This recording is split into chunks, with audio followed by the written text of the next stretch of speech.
Support for this podcast comes from the patrons at patreon.com/FML FPL.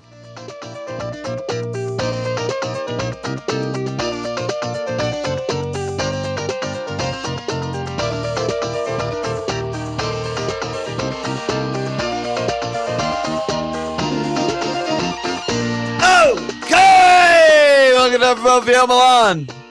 This Walsh. What's up, Walsh? Gameweek 2 in the books. Was International break around the corner.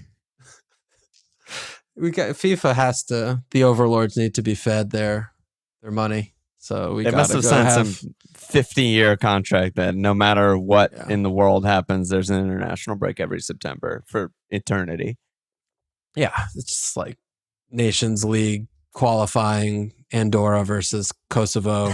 Got to interrupt everything for this to happen. Have to fly every player 5,000 miles away. Yeah. South America, Africa, go. Everyone go. Scatter, disperse now. Yep. So, how do we do here? How are we feeling? Do? I don't know. It's just so upsetting.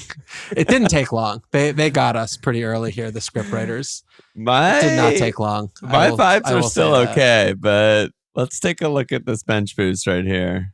Oh my God. The vibes might be less okay.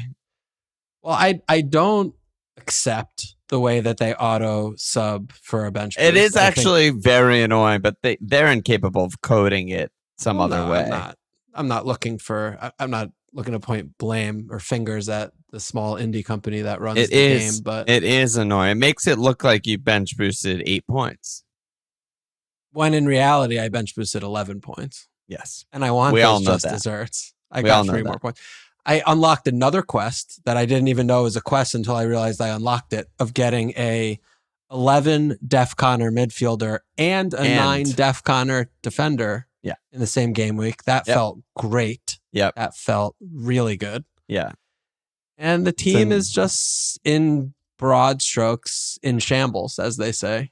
And I honestly, there's one thing that I just am so upset with myself that I started with Cole Palmer. Like, I just went against everything I was saying the entire preseason. Second half of last season and preseason, yeah. And I just cowered into the sheep masses, the huddled masses. Give me your tired, you're poor. And I feel tired and poor. Like, I have this fucking shithouse Simple Jack lookalike who can't even make it through a fucking goddamn warm-up. And guess what the problem was? Maybe it was him, because they put in 5. Like, it was no fucking laughing matter. Esteval looks good every single time he's on the pitch. It has to be said. Everyone looked better because Palmer was not there. I think he's one of your least favorite players in the last 5 years. I think it's like he's crossing some sort of he's crossing a threshold. But you have 2 frees. Palmer's fucking 10-5. You can get anyone. Yeah. Right? It's not all bad. This Reuter. We're both on Reuter. Yeah. It wasn't as egregious, but I was also very vehement in preseason about saying I don't want any shares of this fucking little baby child fraudulent fucking sleeve tatted up fuck. And here I am. I just did it. I just have we bowing to Hertzler's commands. It's like, you just don't know what's going on. Doesn't play. Disaster. No absolute disaster. Obviously. So it's just the taste in my mouth is sour, as you can tell. Yeah. Well, yeah. You got more points than me. I got 47. You got 55. My vibes are still okay. My defense is carrying me. I mean, Keane 8 and Senesi 9. Poro and Petrovic got their cleans. I'm like, sure. Pretty much everyone else blanked. Bruno got 2 points the hard way. Very hard. 90 minutes, goal conceded, missed pen, DefCon, insane. Yeah. Very high difficulty. That will be known as the Bruno from that this is point the Bruno, forward. because he's the first to ever do it and the best to ever do it. Yeah. But yeah, I mean, similarly with my 2 frees, now down to 1 free. I already ripped 1 before price changes tonight. We'll talk about that. I feel relatively okay. I think most of my picks are okay. Just, one of those weeks. Bruno and Holland very close to points, didn't get points, and is what it is. We go again. Yeah, we will go again. I'm still claiming an assist on the fucking ESR goal. I would like to see the forensic evidence that Jim Jimenez didn't come off the bench and give me a little tit tap on that ball over to ESR. I was like, you can write as many strongly worded letters as you want. It's not happening, brother. I'm claiming. Okay. My real points are 50, not 47. Makes a huge difference. Sure. Yeah. Claim away. Okay, August mug leaders before the last week of the mug. Tie between two longtime supporters, Luke Thunberg, aka Thunshot, aka Insane in De Bruyne, and Jeff D, aka DefCon points in first place. Good job by you guys. Second place, also a tie between Sean Claridge, aka Kai Hard, and Paulie Urson, aka Wirtz. I have no idea. It's some Finnish word. I don't know what the fuck that is or how to say that. Wirtz Kentalodus. And third place, Jeff with a G, Priestman, aka Fark the Bus. All right, 1 week to go. We'll see how that goes. First mug of the season. Sign up for the Discord. Oh, and actually, Danny guy on Discord is saving everyone some dollars. But apparently, if you sign up to our Patreon on the website instead of the app, you don't get fucked in the ass by Apple and you save like 30% of the cost or whatever. So don't do that. Don't give money to Apple. Give money to us instead. It's way better. What? Yeah. Apple. What do you mean Apple just takes some cut if you do something? Humongous 30% cut out of Patreon if you do anything through their apps as opposed to just doing it through the website. Steve Jobs is dead. Well, his bank account's alive. What's very up? Well. Can't they let us go? You wish. All right. That's not great.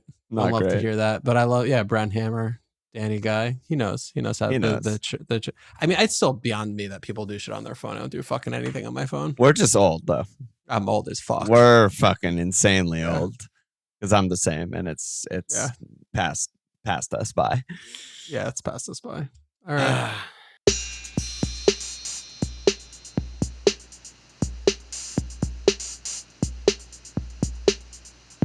Where are we starting here? You mentioned Simple Jack. Should we talk about the real Jack? As in Jack Grealish, one of the best players in the world. Everton? We're starting with the Everton situation over there? Okay. I mean, our fans know us. Dean Ayler, Voltaire, just both being like, Jack is back. What's it going to take to get him in the team? Cat's cradle if Jack stays fit. Gets 90 minutes. Is he one of the best midfield values in the game? It was just great to see Jack back. Yeah, it was definitely a vintage performance from Jack, something that we haven't seen since probably like 3 years, two years or whatever. Like a long time. Yeah, it's been a long time. But, clearly he's got the role that we know him from the Villa days of, he's just clear out. You get this wing, like, don't worry about playing defense much. Just take people on and, create. I'm still like, I want to see a little bit more than just one game before, just like, he's a great pick, because he still does have a big issue, which he had when he was in his Villa days, which is he just doesn't really shoot. Yep. And it's hard to get a lot of FPL points when you don't really shoot and you don't really score goals. So, like the 2 years at Villa, he had 8 and 7, then 6 and 12. I mean, he didn't hit 150, or he almost hit 150 one of those years, but 6 and 12, 135 points. It's obviously it's fine. But that was also in 2,000 minutes. I just want to caveat that. So that was like his explosion year, where it was like he's on pace for 200 points. And then he got hurt. But no, the year before is probably like 150. That's his best full season return. It's not great. Not someone you're like, I eagerly want this player. I need to transfer him in immediately, kind of thing. Yeah. I mean, he still has no pens. Like, he doesn't have any free point avenues. So, I mean, he's gonna probably, if he keeps playing the way he did this weekend, he'll be in more teams. But I don't think that there's going to be a time this season where it's just like, he's obviously, a great pick. How do you see Jack the lad? Yeah, I don't think he'll ever be a great pick just by the nature of what you were just saying, right? He'll never be like, you're never getting him in for some good fixture expecting a double return, or like he's never going to be explosive, really. But I just think Everton are quietly doing really great business all over their team. And, KDH and Jack and Dye's fine on the right, and Barry's an upgrade, and they're just good. They're just a solid team. Like it's so early, and I'm just like, oh, there's absolutely no way they get dragged into anything. They're just fucking solid. There's no they're shot. Good. No shot. Especially, no shot. I mean, they're going to get Dibbling in, who's going to give them another option. Like they have Alcaraz, McNeil on the bench. I mean, you had KDH. It's just like their 11 is, and obviously Branthwaite's going to come back. Michaelenko's going to come back. Keane's going to go back to the bench where he belongs. Maybe Asner something. Keane's been good for us. Calm down. Well, I mean, whatever. But, they have a good goalkeeper. I mean, I was a little bit concerned about Barry's performance. He looked really bad to me. I was also a little bit concerned, just like, why are we subbing and die at an hour? I don't know if he had a knock or something. There might be a knock there. Yeah, there was some whispers there of like something. Yeah. Okay. Yeah. So, I mean, they don't have a lot of depth, but they have a couple of names now all of a sudden on the bench that they have they can withstand a couple of injuries to their team, and they have a small squad and they play once a week, so they should be okay. But Everton look like they should finish like 13th or something. Yep. They're just very safe and very solid. Yeah, very happily just plod their way along to 13th, 11th, 12th, something like that. Yeah. Let's stay in midfield because, well, I mean, EB kind of summed it up here. You already had your Palmer in, but EB just went off in our Discord. He said, what the fuck do I do with my stupid midfielders? Stupid fucking Saka, no hamstrings. Stupid fucking Gordon, not allowed to play because he's stupid. Palmer's shite. Bruno's pathetic. Do I just drop down to some cheap fuck, save money until someone emerges? And Malvo, similar. Like, is Salah and 4 under 6'5" mids the meta? Yeah. Yeah, I mean, this was obviously Paqueta's behodling. Pack was the best thing that Friday. You didn't even talk about Pack. That was amazing. That felt like that was 3 weeks ago. Yeah, it did. Like the Friday game. Friday's the worst. Friday's the worst. And we're potting here on Monday night. I mean, it feels like it was a lifetime ago. It was also 8,000 Chelsea goals ago. So, there's also that. There's also that. But I am sitting here with obviously Palmer and Jorginho, who I want to yeet into the fucking core of the universe, and I want them to just melt and die forever. I don't even want anybody. Like, I don't want to. Who the fuck am I going to get? I have the same thing. I know. Everyone sucks. I know. It's really crazy. Like the gap between. There's Mo, then there's the Pack. 4 million gap to Palmer, Saka, and then there's just like no one who's like playing well, nailed, like blah blah. Like people say, like Gakpo, but like we know the Isak shit is lurking, and then we're already down at 7.5 with Gakpo. Like it's ridiculous. There's 7 million between him and Mo. Yeah. I mean, I'm even less just looking at the prices. Like, I don't give a fuck how expensive the players are, but I cannot find 2 midfielders I really want. Yeah. That's the thing. I'm just like, I don't know what to do. Yeah. I still think Bruno's great. Like I still do too. Like he missed a pen and I don't care. Yeah. Yeah. The fact that he's nearly got DefCons both games, he got it in one game, and missing a pen, he's going to take the next pen. We know that. I don't love how reserved and how deep the role is necessarily, but when they play Burnley, he'll be up more, and it's hard to quantify because it's so new, but that is getting him 2 points, which is basically the same as an assist. Like it's 1 point off an assist. So just because he's playing deeper doesn't completely mean he's going to have no shot at an attacking return, because he does join in when they have sustained possession in the final third, but it's increasing the likelihood of him hitting that 12. And I mean, he was 11 and 12. So that's like not that bad of a, like if there were no DEFCON points, I'd be looking at Bruno. I'm like, there's no chance I'm getting he's no chance. Yeah, Milivojevic in disguise. He's Tielemans. He's Tielemans or something. Right, yeah, exactly. Right. So, but no, I mean, he still creates chances. They're not always good chances, but he still creates chances at a high rate.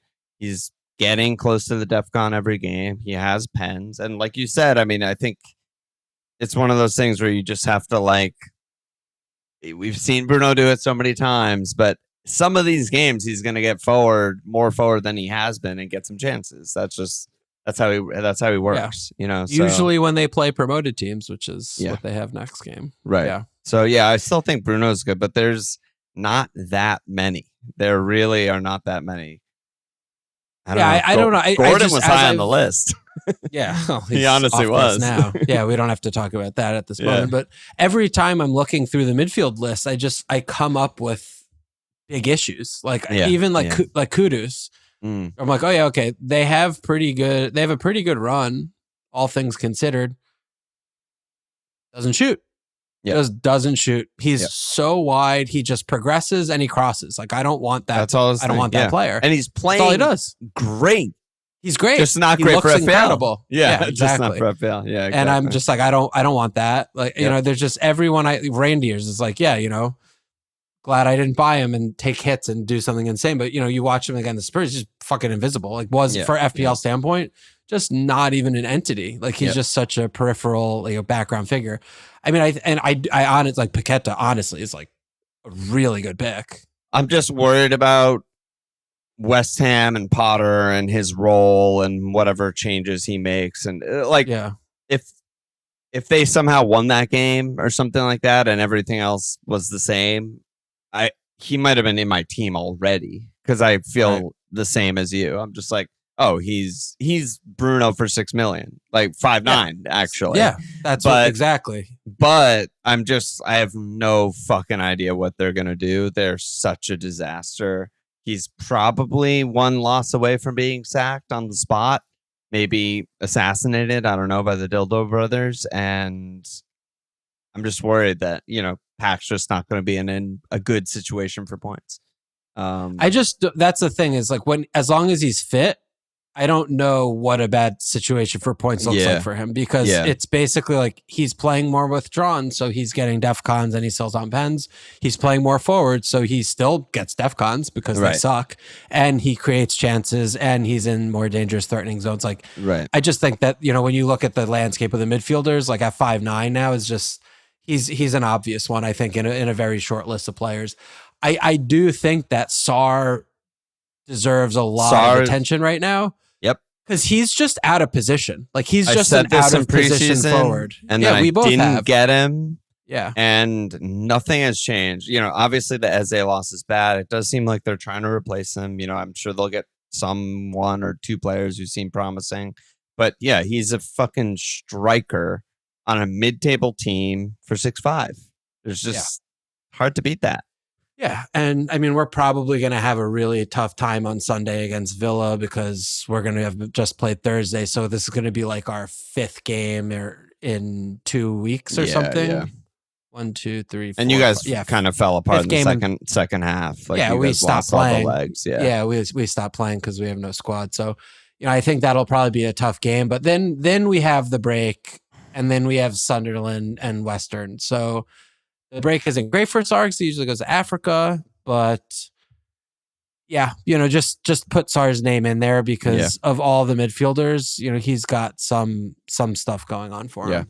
I was also looking in midfield at Clive. I mean, I think it's probably too early. I don't think he'll probably be starting. It's a little too early, but he's definitely one to watch.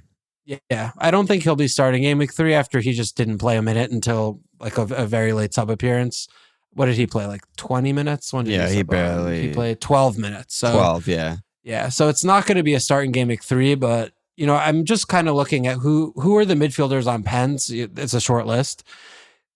Clive's still cheap, like still just 7, and he had one really good shot attempt in that game, but he's someone in like Bournemouth look like they're vibing and they're just, I don't know how they only scored 1 goal in that game. It was insane, but yeah, I'm interested in Clive too. So just trying to go through the mids and like come up with where do we want to go or who the only other guy that was on my short list who also was a big preseason darling for me was obviously Damsgaard. Yeah, he had the baby, the wife giving birth. Game week 1 didn't. Well, he scored a goal that was disallowed. Did you see that? Scored a fucking worldy banger, and then he also DefCons. He is also one of the only few players in the game who actually does attacking and has potential to DefCon. I mean, there was this question from X50, which I think just like summarizes the midfield landscape right now. because he's saying Weaver's playing reverse out of position for Brighton at right back, has 31 DefCons from 2 games. Blah, blah, blah. Is he a cheat code? Blah, blah, blah. Like, the fact that he's even considered just shows how fucking dark it is in the midfield, hole, where he's the only midfielder in the entire game who has DefCons in both games because he's reverse out of position and people are considering him because points are good. And it's like, no, I mean, the takeaway for me is just forget about DefCon. Like, you're lucky if you get DefCons. You still need guys who actually attack and open play. You cannot rely on just DefCons. There's no one good enough at them.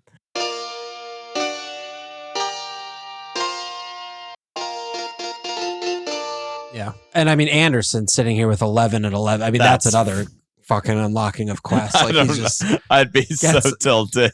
He averages 11 for the season, gets 11 every game. It's insane. So it's crazy. You got that going, but I mean, he's probably a pick. He is a pick. Definitely is a pick. Yeah, I'm definitely not going to go there, but he's a pick. Well, yeah, I mean, Forest are also very weird feeling right now with like Nuno, and they're like bossing possession for some reason. Like, Nuno's not playing Nuno ball, and it's all like kind of messy right now. But I'm worried about how Nuno's been subbing. Like, all of a sudden they bought 5 good players, and he's just subbing. Like, he's just no one's safe after 60. When it felt like last year, it's like none of their core players ever really got subbed, or you don't have to worry about any of that. And now all of a sudden, like, even like Ndoye is just like the best player, and then he's been their best player. First one misses the last half an hour of every game. Yeah. He's like Wood's been coming off really late, but it's I mean, just like coming out. Giving Nuno like too many players is just like having, $1 million extra in the bank when you're trying to make your transfers. Like, you're going to just end up making a move that you didn't even want to make just because you got baited into it by the more money. It's tough. Yeah. But Damsgaard, I mean, the Brenham was very concerning to me. Like, I don't know if this was just because curly-headed Irishman was just so I love him, by the way. He's fucking hilarious. he's just standing over there like with his little thin lips. I don't know what he's up to, but I don't know if it was just like he was trying to cling to the win and he saw something with Villa of just like they can't do anything because they're so bad. They don't attack. Yeah, they don't attack. So if we just park, it's fine. But the amount that they stopped playing football after they scored their goal was the largest amount you could possibly imagine in the world is the amount that they stopped. But they just did not. They had no interest in doing anything. So, I mean, if that's a pattern or a theme, we are going to be very concerned with having any attackers on Brenham, I think. Yeah. Yeah. Well, hopefully not, because I just brought in Igor Thiago for Jimenez. But I did think there was a little bit more. Obviously, they only got, I think, literally one shot after the goal or something crazy like that. I don't have it in front of me, but there were more counters and like chances that just didn't develop into anything. And it was just a little bit of like, oh, Dango bad touch, or, there's a foul and the Damsgaard goal, or, weird stuff like that. But, I don't need to defend my Igor Thiago pick. Nothing much has changed. Let's hear this. This is the first time hearing of this. Yeah, I mean, so Jim was price dropping tonight. I mean, he already did price drop by the time we're potting. And I was thinking I basically had 3 scenarios I was playing out. Is like Jim to Thiago, one of them, free up 0.5 for probably a Reuter move, because we're obviously not going to know if Reuter's fit. We're not going to get anything from Hertzler, so he's probably out of my team.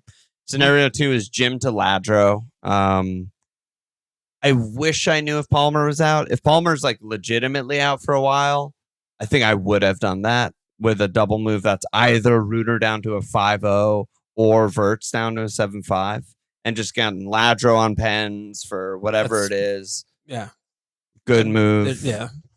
But I don't know. Very tenuous. Because with the break, like, he probably will miss 1 game, maybe 2. Exactly. And we will not get any concrete information there. Idea. Yeah. And then the last one I was considering was Jim to Gyökeres, which would have required Verts down to a 6-0, which if you were listening to the last segment, there's a fucking 1 million 6-0s that I like, and there's basically no one in between.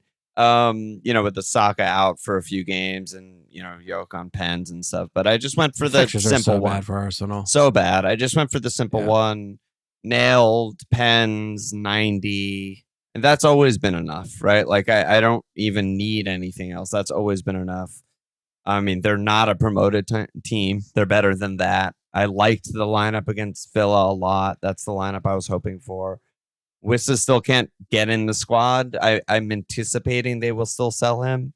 I'm still worried. I don't feel similarly to you. I'm still worried that if he stays, he's not going to be nailed for 90 minutes anymore. And Wissa's just a million times better than him because he is. But for now, it seems like he's definitely fucking leaving. I mean, these can't even, you won't even put him in the squad. So yeah, that's it. I mean, just get me some. And I mean, he should have gotten an assist if Dango scored the first time, not on the rebound. The flick was unbelievable. Yeah. So crazy. he's I like it. Okay, he's solid. Yeah. So it just now felt you're like the sitting best move in terms of like setting up for my next move, which is gonna be Rooter, and I have 0.5 in the bank. So yeah. Okay. You fine with that? Yeah, I think so. I'm not sure if you needed to do it today. Me neither. I'm just kind of thinking of like the potential replacements. Obviously, you don't want to lose 0.1 when, but like unless if you're really into like, I think it's going to be Eze. I'm sorry, Sar. Sar, like, Sar was high on the list. Yeah. Yeah. So, I mean, if that's the big reason where it's like, I don't want to get priced out of Sar, then I'm okay with that. But I still think Paquette is just a better pick. So I don't know. I'm still worried. I'd still prefer the out of position striker to the maybe DefCon on the maybe relegation team. Like that's to me, that's still not that close, even though pens are good. Let's see them win a pen. That's hard to kind of imagine at this point, the way they're playing. Bowen will win a pen. I mean, Bowen should be the fuck out of there. God, he needs to leave so badly. But let's talk about Palace and Sar. So D asked the Sar pick. We already answered that. But Chris G and Josh B, is Mateta a hold? In preseason, we were worried about Palace with the early European games. How do you feel about them after watching the team on 2 days rest? Josh, are Lardo and Wood really better picks than fucking Mateta? Is this a problem that's worth fixing? Yeah, it's a problem. I mean, we don't do anything. Like we play games and we don't really do anything. We don't have any bench, ideal. So no one can do much. Like we're not. Yeah. We don't have a 15-minute so far in these two games. Like we don't have a 10 or 15-minute period in the game where it's like, oh, we upped our intensity and we're going for something. Yeah. It's just all very reactionary, responsive, sit back, chill, like barely do anything. So, I mean, Mateta scored in all the games we play that's not in the league. So I don't know if you're playing like non FPL fucking fantasy, you're fine. You're flying. He's the best pick in the game. I mean, it's still, we have to look at the thing, right? We have Villa, we have the thing on Thursday, then there's the break. And when we come back from the break, we have Sunderland and Western. So Mateta's pens, he's still the tip. He had the huge chance in Chelsea. Like he wasn't too close to points in the NFO game. Like he was. Yeah, he had like one good shot. And like from distance when he, I think, should have passed, or maybe that was a different instance. But I still think you're just looking there, you're just spinning wheels. Like you're going to transfer him out. He's going to get points in the next couple game weeks. You're going to be like, why did I do this? So I still think Mateta's a hold. Sar's still, fine. Like again, he's playing striker. Fine. We just have to. Yeah, we just need fucking players. Like we need to buy players this week. We need so multiple badly. players. Yeah. We need. Odson Edward coming off the bench is fucking that tells you all you bananas. Need to know. Yeah. No one knew he was even still at the club. 4 or 5 players. Yeah. So we'll revisit this later, but for the time being, I just think you're a little bit stuck here where we're talking about all these other players. Like who doesn't have like Saka or Palmer or what? Like everyone's injured. So getting rid of a fit Mateta isn't or someone who didn't start. I'm just, there's so many guys that are either injured or dropped or changed teams and are worthless now. And it's just like, there's other moves to make, I think, for most teams.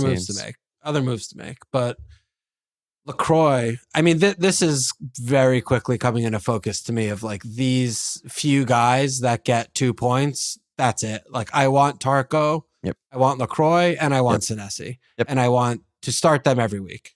Yep. So LaCroix is definitely one of the top 3 defenders in the game to me. Yeah, that was Andy and Cutler's questions about like, is Munoz worth it over LaCroix? Is LaCroix worth it over the 4-5s? And I mean, the only defenders who have DefConned in both games are Byrne, Delict, LaCroix, Senesi, Tarko, Vandenberg, and VVD. Because he's so bad, but But he's a fucking monster, and he's 4-5, so he's a worthwhile pick. I don't care, Vandenberg. But yeah, basically the list is very small, and notice that they're all center back. So it's just hard to imagine. I mean, Munoz is probably the most attacking fullback in the league at this point. There's not that many teams who play with wingbacks at all. And I mean, if LaCroix is getting 2 points basically every game, or let's just say 2/3 of games or something like that, I just don't know how Munoz can like keep up with him, even with attacking stuff. That's just so many fucking points.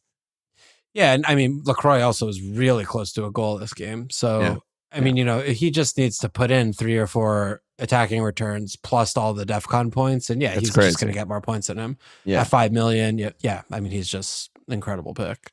Yep. So go over that list again. So we have LaCroix, Tarko, Vandenberg, Tarko. Delict was really close on both games already. He had like 10 and 10. I think he like hit it exactly or something like that. Let me pull it up. Yeah, it wasn't overshooting it at all. Let me see.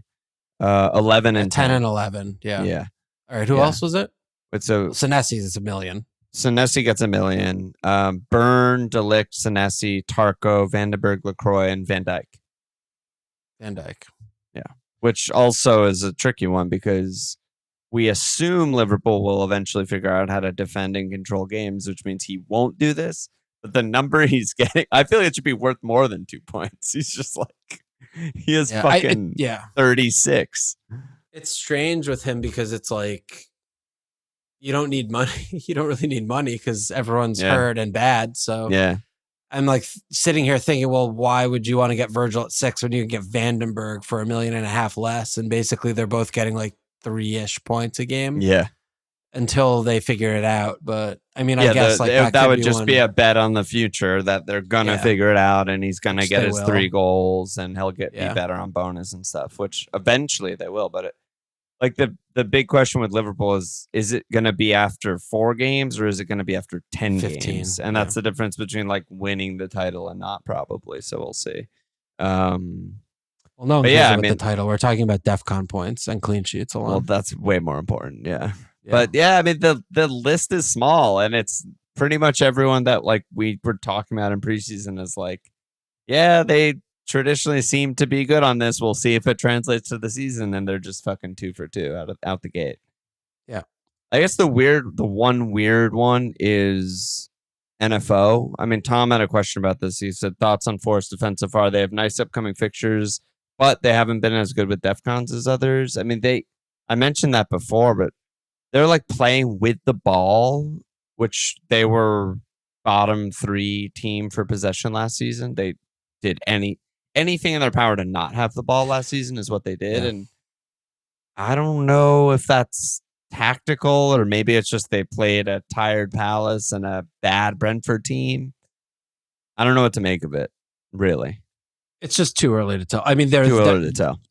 The 2 games definitely played in their hands for that because Brenham, I mean, the first half, like they were just falling all over themselves. So it doesn't, they could have been playing Burnley and Burnley would have really good possession stats against them in that game. And then, I mean, we out Nuno in terms of the sitting back and doing nothing. Like we were just fucking forget about it. We're not leaving our half basically. So we just need, I think, more games to see, but you also can definitely talk to me about a little bit of a changing of the guard of how he's playing because of like all these guys they just brought in. I mean, I mean, they got Hutchinson, they got like they have Ndoye, they got McAtee in, like they have ballers kind of like they have players that can actually do shit.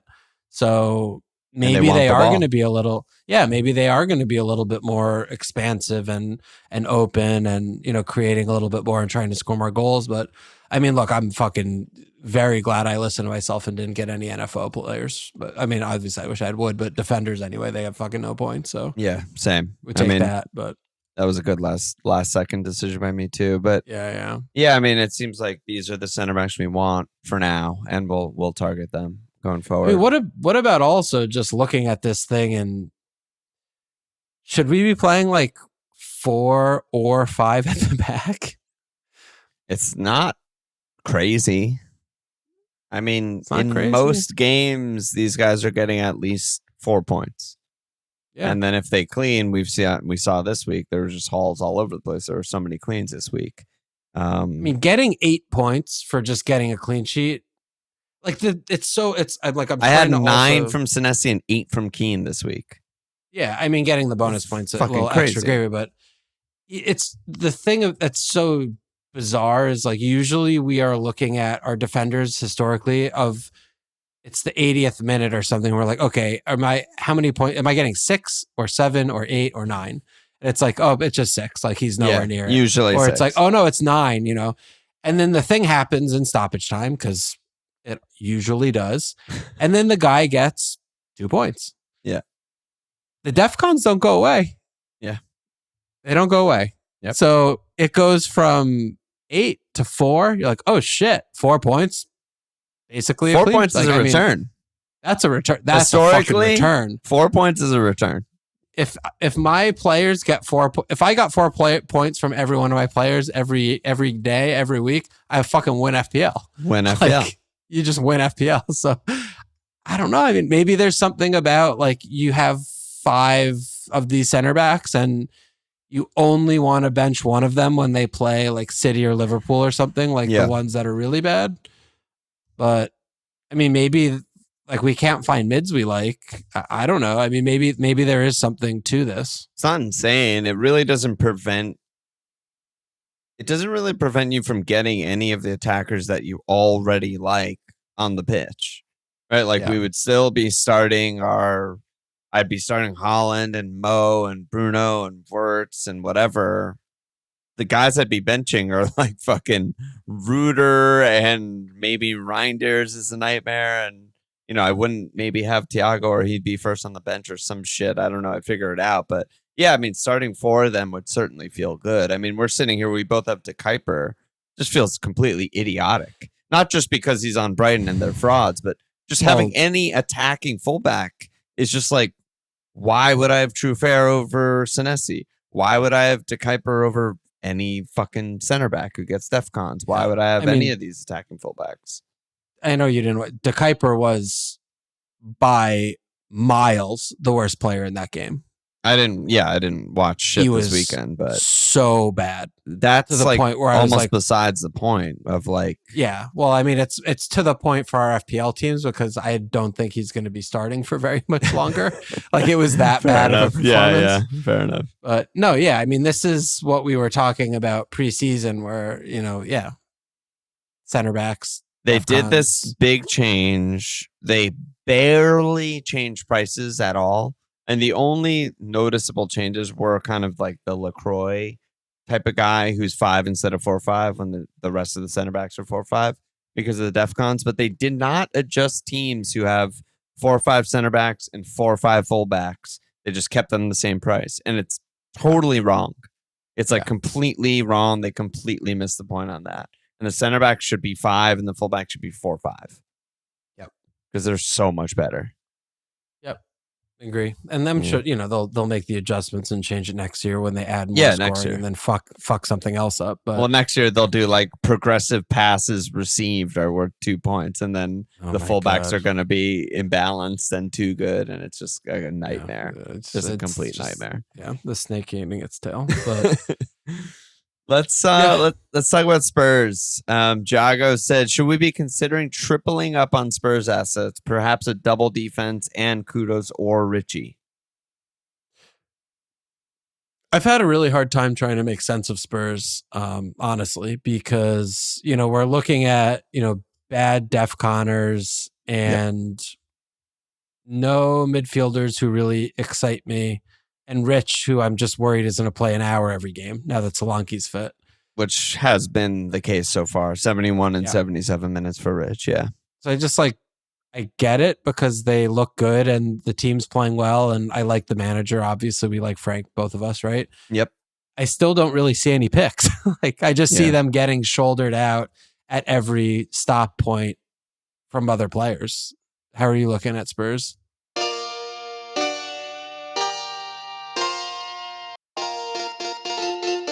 Yeah, kind of agree. I mean, kind of agree. Like if you compare Van de Ven to the other 4 or 5 center backs we were just talking about, it's just why? I mean, their defense is obviously very improved from Ange, but it's not like elite.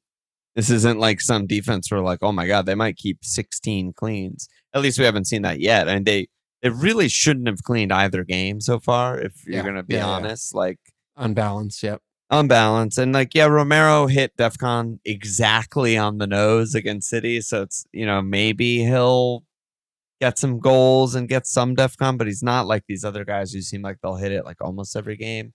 And the one guy that I've had since Gameweek 1 who's been good is Porro. I mean, he doesn't DefCon, but he is creating multiple chances every game. So I'm hoping that he'll be one of the only attacking, defenders in the entire game who's actually worth it. But I could also just be wrong. He's just not. I mean, it's the same thing we're talking about. Yeah, where it's this exact same thing we're talking about. Like, why would you have him over Tarkovsky? Like, it's just dumb. Or LaCroix. Yeah. Yeah. I mean, it's just bad. He would have to occasionally DefCon, which he might.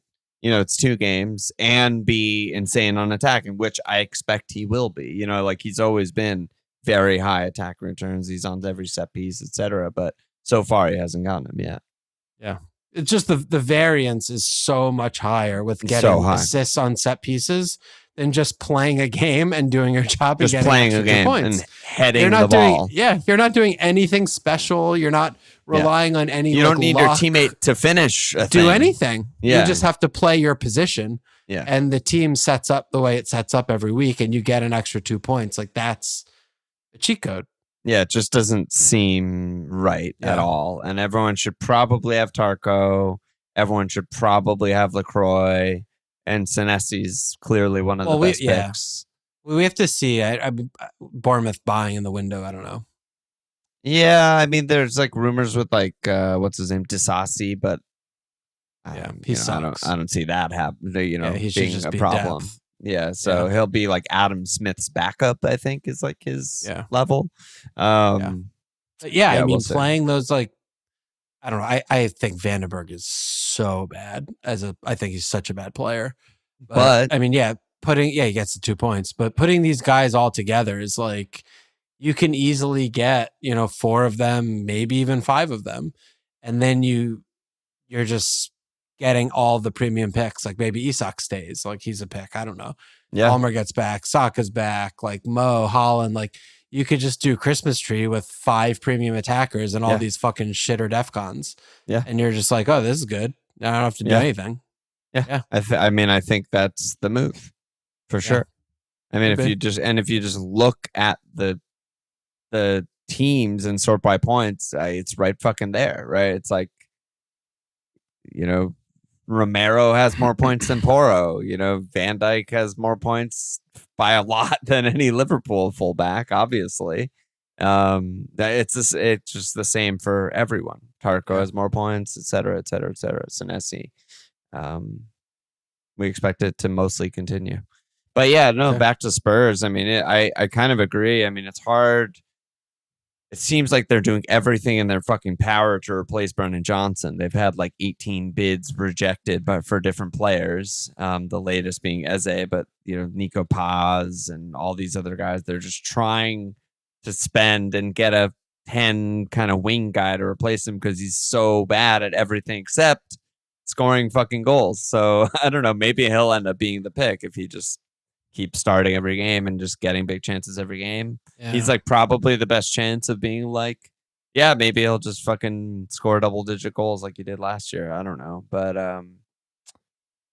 Sar, again, like they're trying, I think, to replace him with a number 10. But if they don't, then I think he is a pick, right? I mean, he's 5 million, number 10, will get some DefCons. He's been very close in both games. Yeah, and Richarlison's like one of the hardest picks to evaluate in the game, right? He's playing really well, and he could get dropped at any moment. What do we do? What do you do with that? It's not a pick, right? Yeah, I think it's just a really tough pick, but I don't know. It's I don't know. I really don't know. Yeah, I don't love him. But I just feel like there's always that looming executioner sword like over your neck, just waiting. Like one bad game, like Dom had a good week in training, like he'll just make the switch today. Like that's kind of how it could go. One bad half and he's out. Maybe sure he got subbed at half because he's passing it out of bounds because we've seen him got do that a yellow card.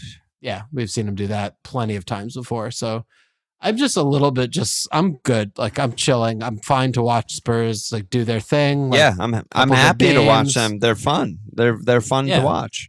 Yeah, played a couple good games. Like just keep going. But I'm not close to their FPL picks right now. Yeah.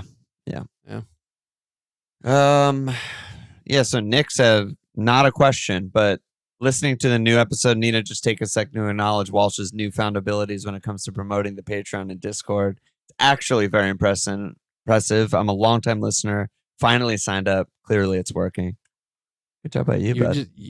This was we just did this. This is deja vu. You told me to do it again, so I did it again. How'd it go? I think it went great. I think everyone's clicking sign up right now. Bam, bam, bam, bam. And not in the app because they don't want to give Apple 30%. I can't believe anyone would ever buy anything on an app. It's crazy.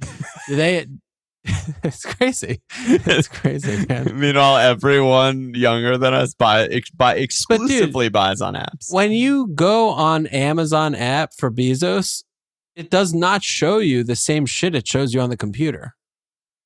Didn't know that. What does it show you?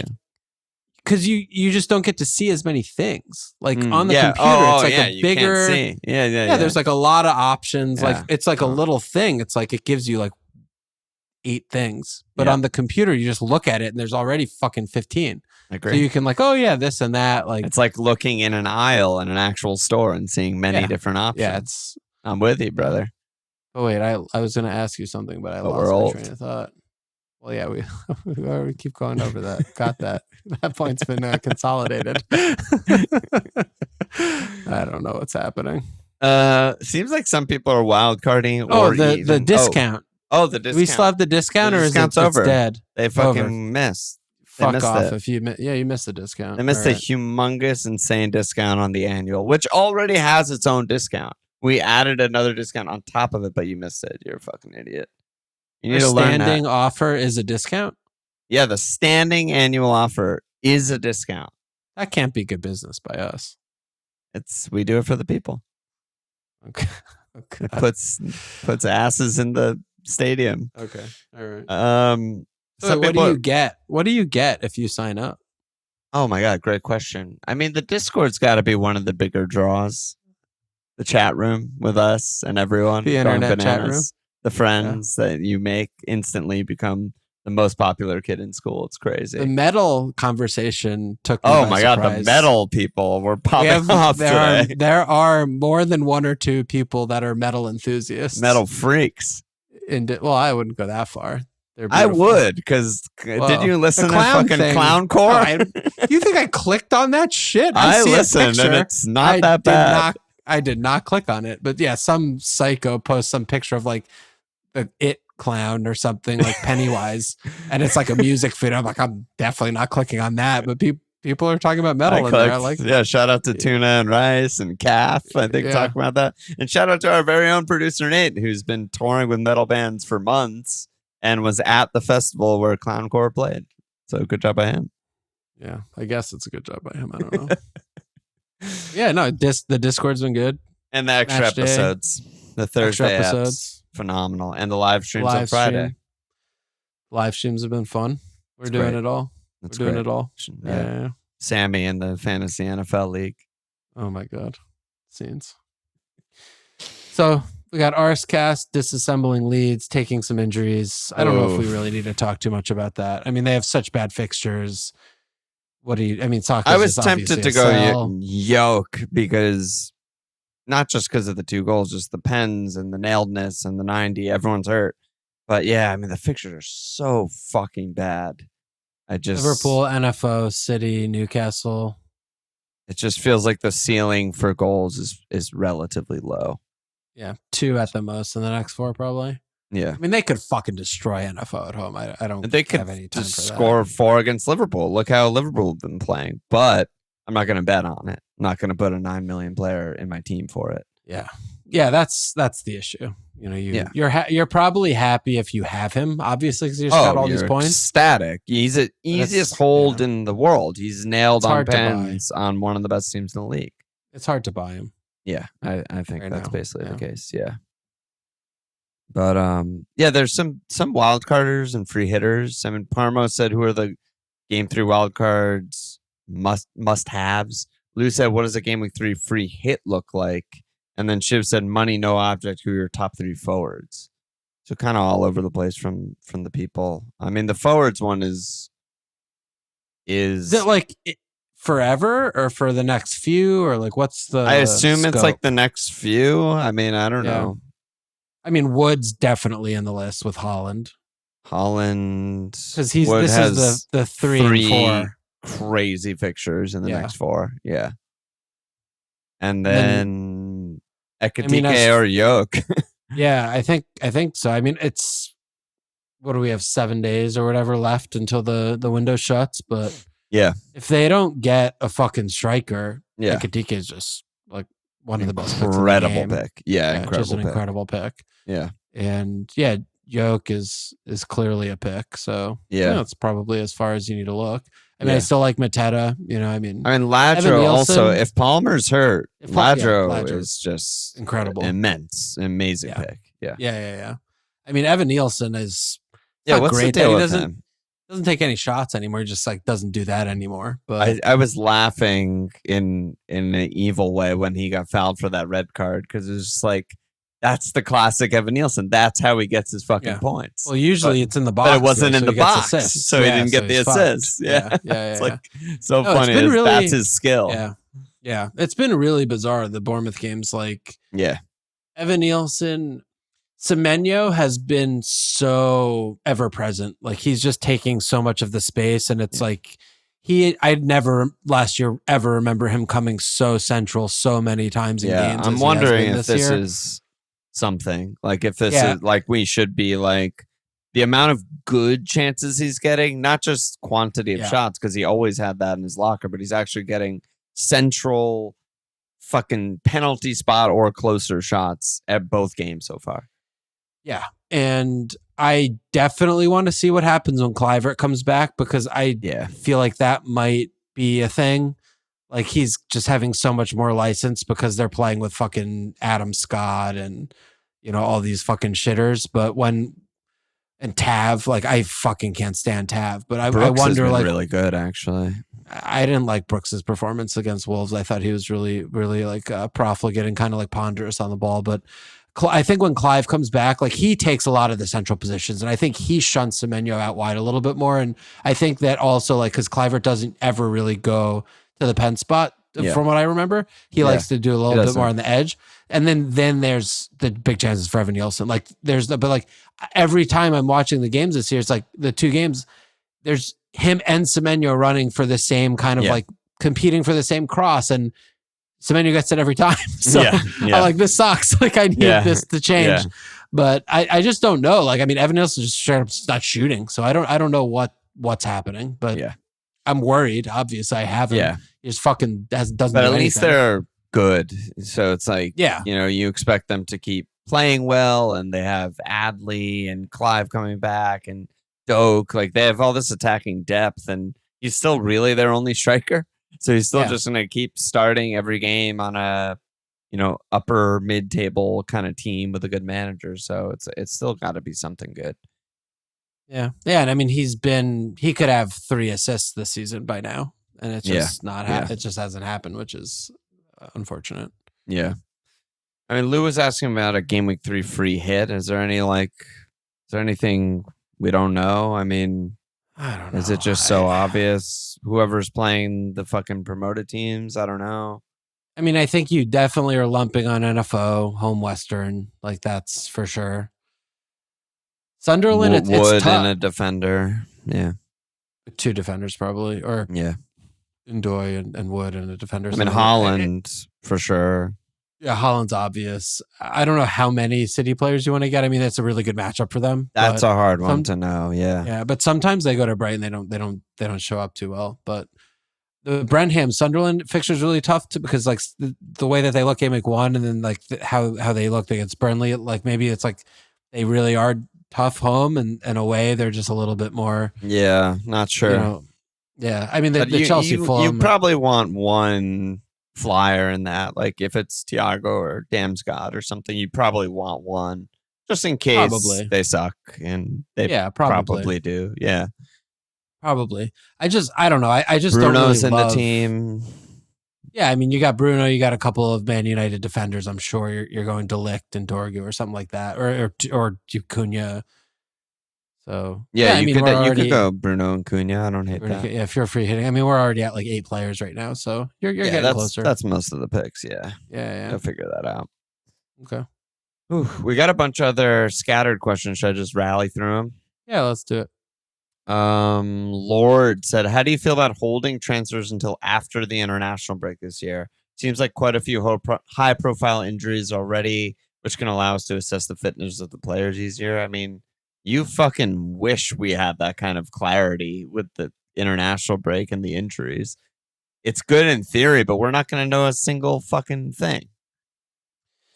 Yeah, right? Not only that, but we also have players that are going to be healthy that get back late and they just don't get picked. So you're on fucking in banana land if you think that extra week and international, like there's no such thing as clarity.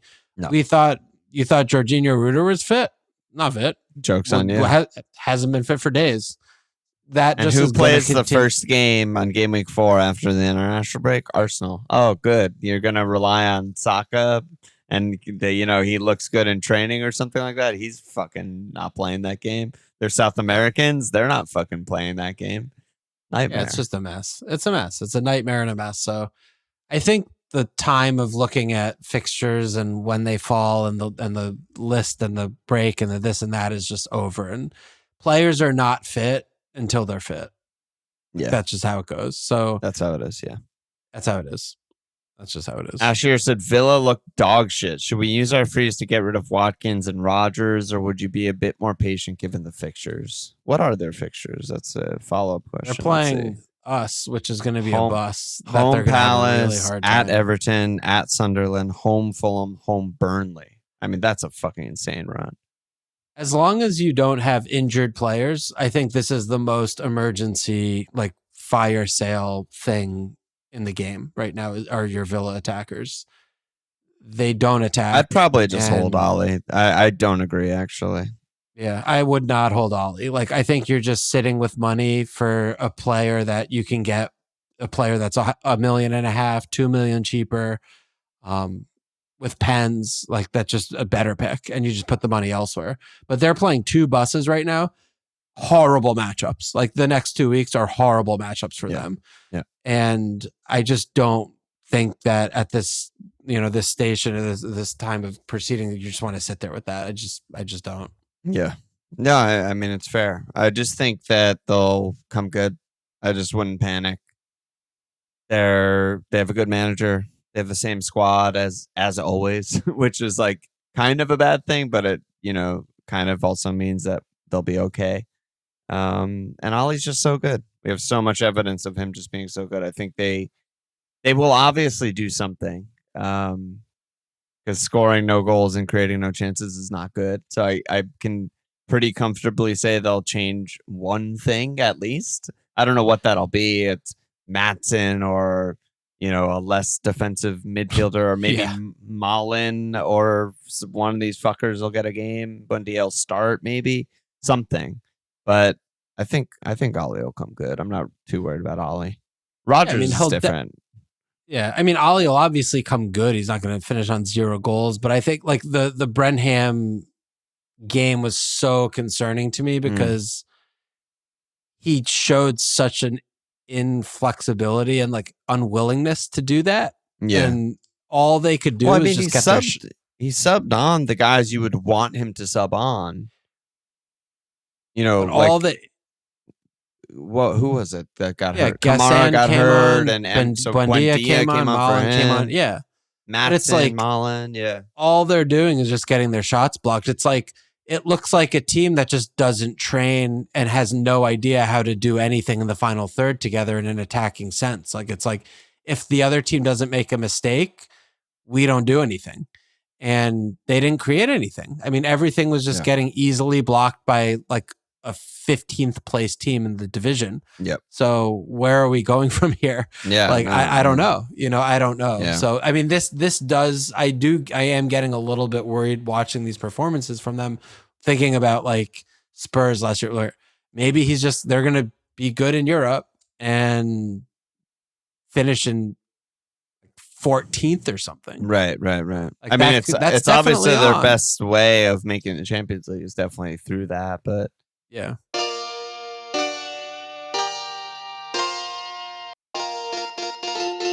Yeah, I mean, it's obviously team dependent, like you said. I mean, how many teams have no other issues other than like Ollie? Like, I haven't seen any. They don't have any flagged players or players who got dropped.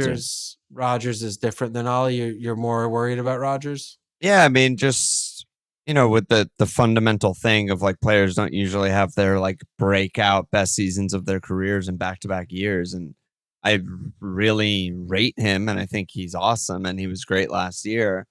And he's not 5 million anymore, and he probably didn't get any better, and he's still just kind of like relying on worldy assists or worldy goals, and just doesn't have that much. Like you're comparing him to like aforementioned Sarr, who's just striker, and Rodgers is like a build-up kind of 8-10 tweener.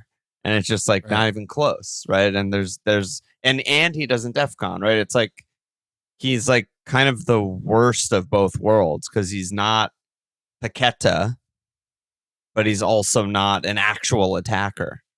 Yeah. So it's like he just doesn't get any. Like I'd rather have Elliot Anderson than him for $1.5 million cheaper, who's just gonna DefCon and on a equally blunt attack, but like it's not a pick. Just not a pick, I don't think. Not a pick. Just the way it shook out for him, yeah.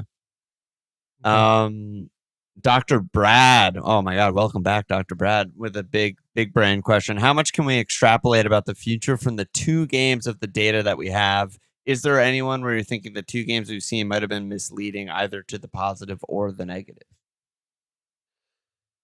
I think hard. I think the DefCon data is like the faster we can make a decision on that, the better we're going to be placed, because then we're going to have more weeks to reap the rewards from that. So yeah, that's one thing on that. We've touched on that this episode already. Yep. I mean, Semenyo is interesting. Like, yep, the amount of chances and the amount of times he's popping up in really strikery positions is stark. It's just I'm almost in denial about it because I'm like, why is this happening? I don't believe this. This shouldn't be happening. Stop happening.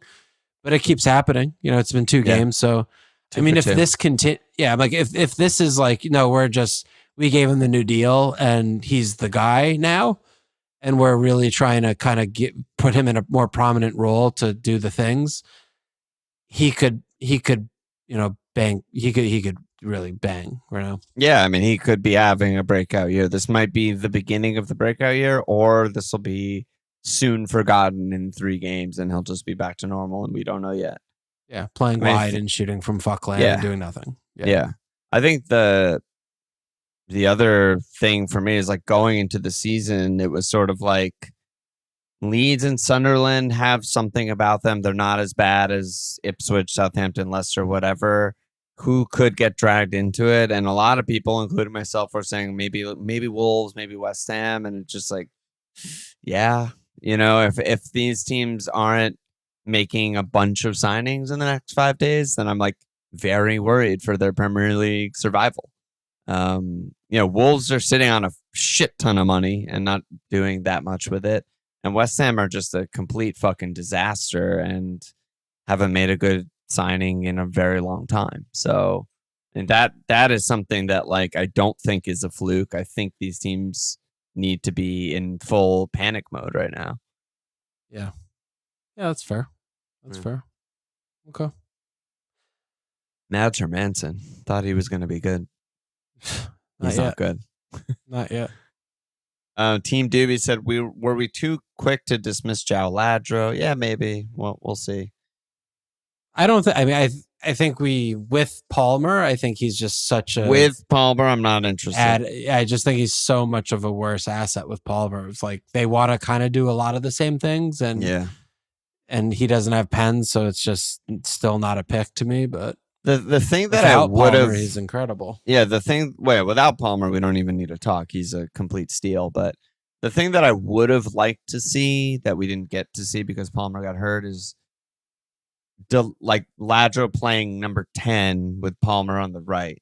Yeah. I was really curious to see how that was going to work with Delap up top and just see like what kind of positions is Ladro getting in, what kind of shots, whatever touches. But we didn't get to see it, so whatever. Yeah, get fucked us. Yeah, Christian's Bowen is a sell, right? Yep, correct. Oh man, they fucking stink. They're bad. Yep. But Bowen is very similar to Ollie at the same time. He'll just get his points somehow, some way. It's just 38 game weeks is so long, and we have 2. Like so this long. Is, we're looking at this for the next few game weeks. Like Bowen's not going to finish with 4 goals this year. He's going to probably get 13. Yeah. They could come between game weeks 11 and 38. Yeah, absolutely. So the way come when they change manager. Yeah, like the way things look right now, and same with all. It's just like it just doesn't smell good. Yeah, I mean the big difference is I like Villa's fixtures more, and West Ham I have absolutely no faith in the manager or the team, nor do I like the fixtures. So it's like just way worse, I think, for Bowen. That's fair. 2 more questions. Tree said, what are you guys doing with Reuter? I also have that headache. Selling him? Yeah, 99% sale.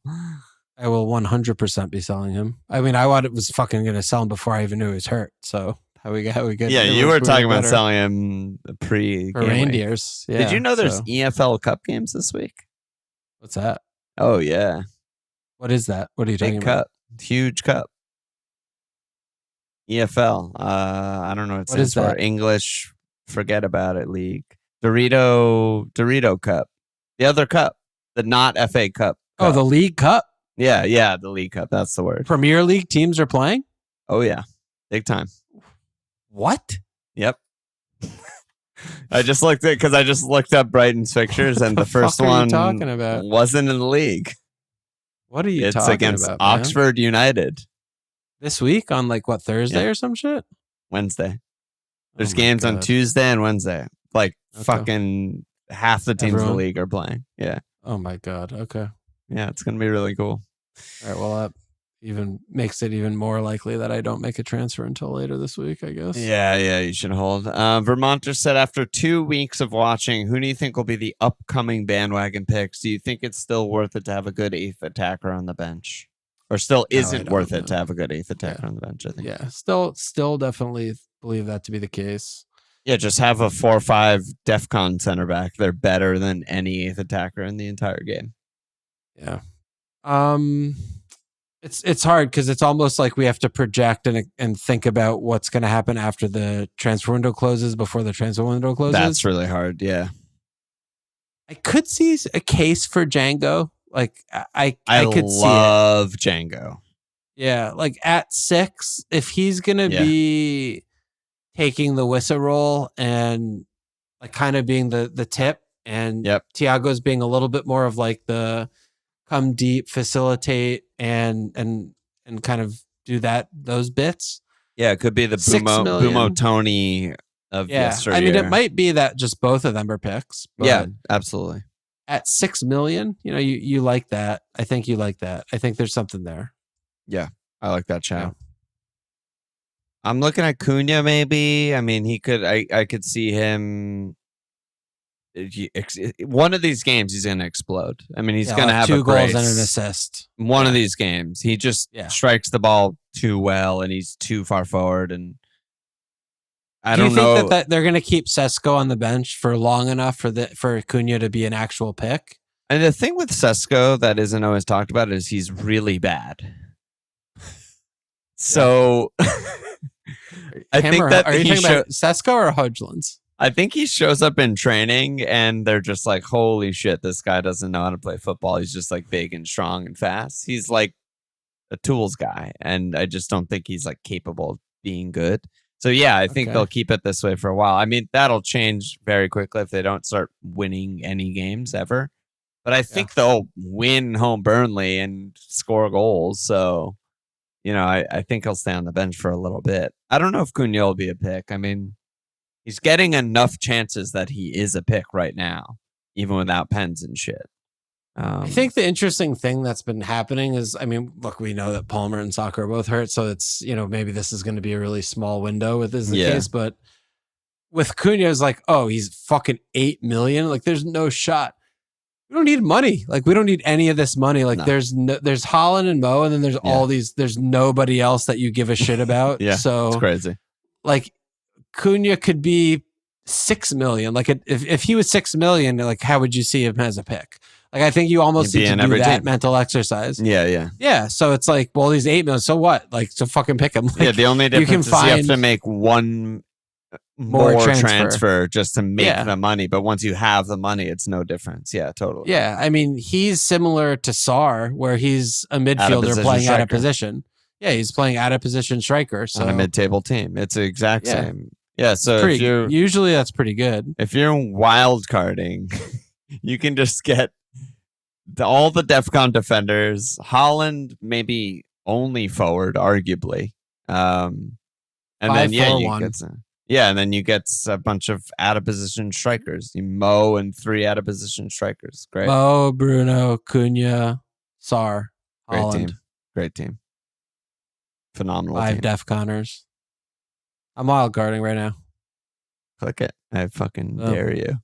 Click the buttons. Yeah, it'll be interesting to see these next 5 days in the transfer market. I mean, there's a lot of players who we're just completely writing off it that could just be picks. I mean, I'm dead serious about Brennan Johnson. Like, they look so fluid with a kudos striker. They're working hard midfield. I think he'll just keep getting huge chances at the back post.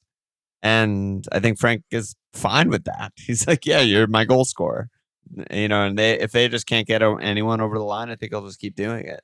But there's guys all over the league that we expect to not be picks, but they could be picks. It's possible, BJ. It's possible. Yeah, it's possible. Yeah.